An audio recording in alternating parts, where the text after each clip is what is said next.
In this video, we'll be talking about carbohydrates. For the first question, we need to determine the major products.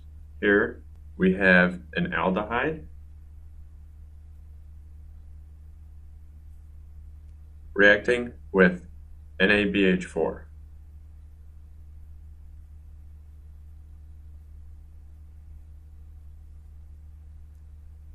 If you recall, NABH4 is a reducing agent.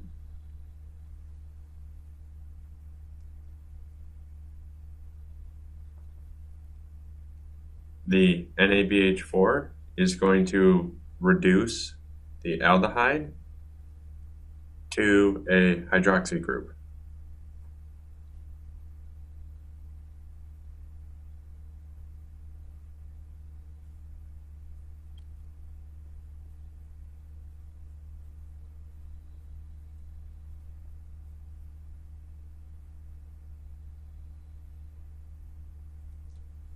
Since we only reacted with the NABH4 with the aldehyde, we keep the rest of the molecule the same.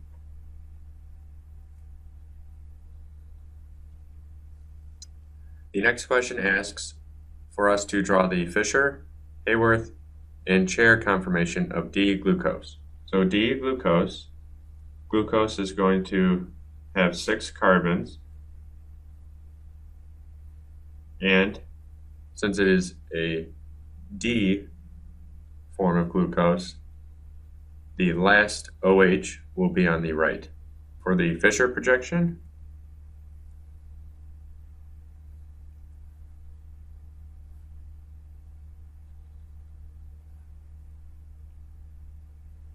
we have an aldehyde,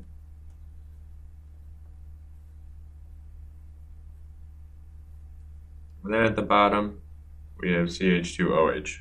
Now we have to determine which orientation the hydroxy groups go for these next 4 carbons. Since we are dealing with D-glucose, the bottom carbon will have the OH on the right. And then from here, we will alternate right, left, right.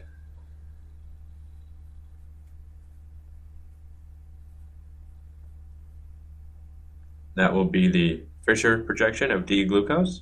Now to convert it to the Haworth. To understand the Haworth projection, what is going to happen is this hydroxy is going to come up and attack that carbonyl carbon. So this means that this Fischer projection is going to be rotated and then it will form the cyclic structure. So our basic Haworth structure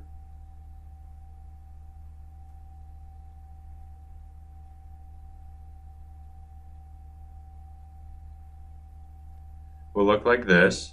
This will be carbon 1.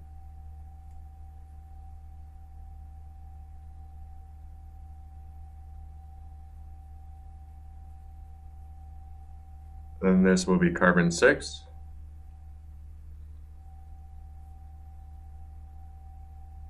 So carbon 1 is going to have an OH group.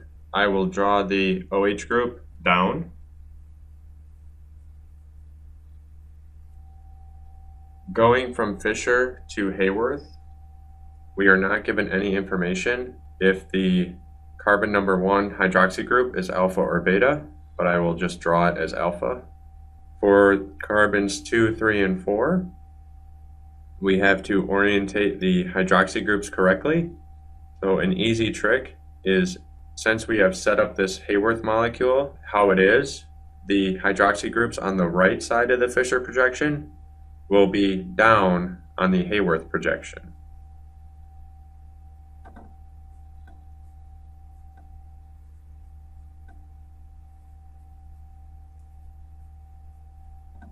That is the Haworth projection. Now, if we want to draw the chair conformation for glucose, we will draw the chair like we would a cyclohexane, but we have to remember to include the oxygen instead of a carbon.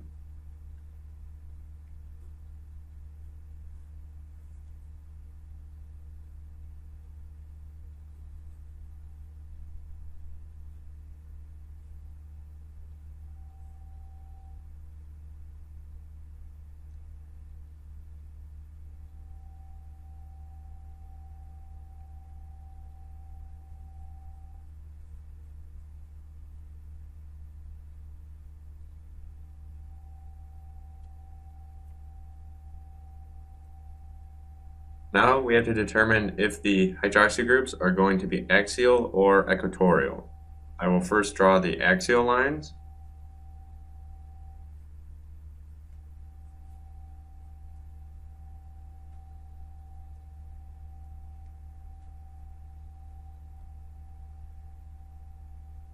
Now the equatorial lines.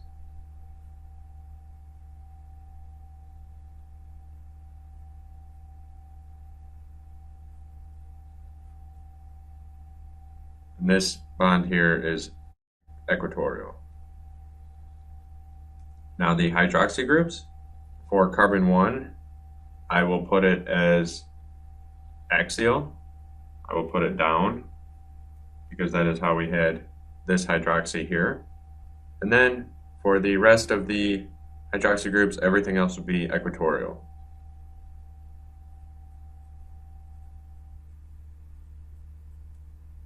And this group is also equatorial. For the last question, we have to determine the major product for the reaction below. So here we have our glucose molecule. We are reacting it with methanol in dry HCl.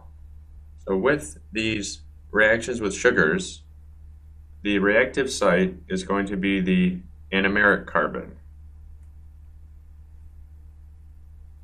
This one here. Remember, that's where the hidden hemiacetals are. So for this carbon, with this OH group, this is going to be a glycoside formation.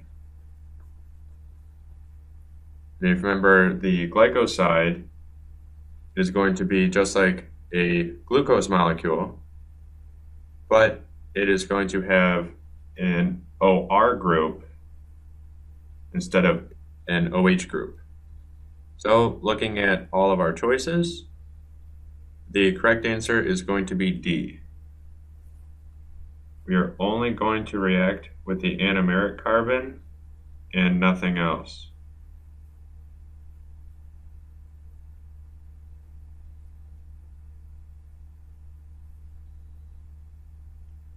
That concludes the video on carbohydrates.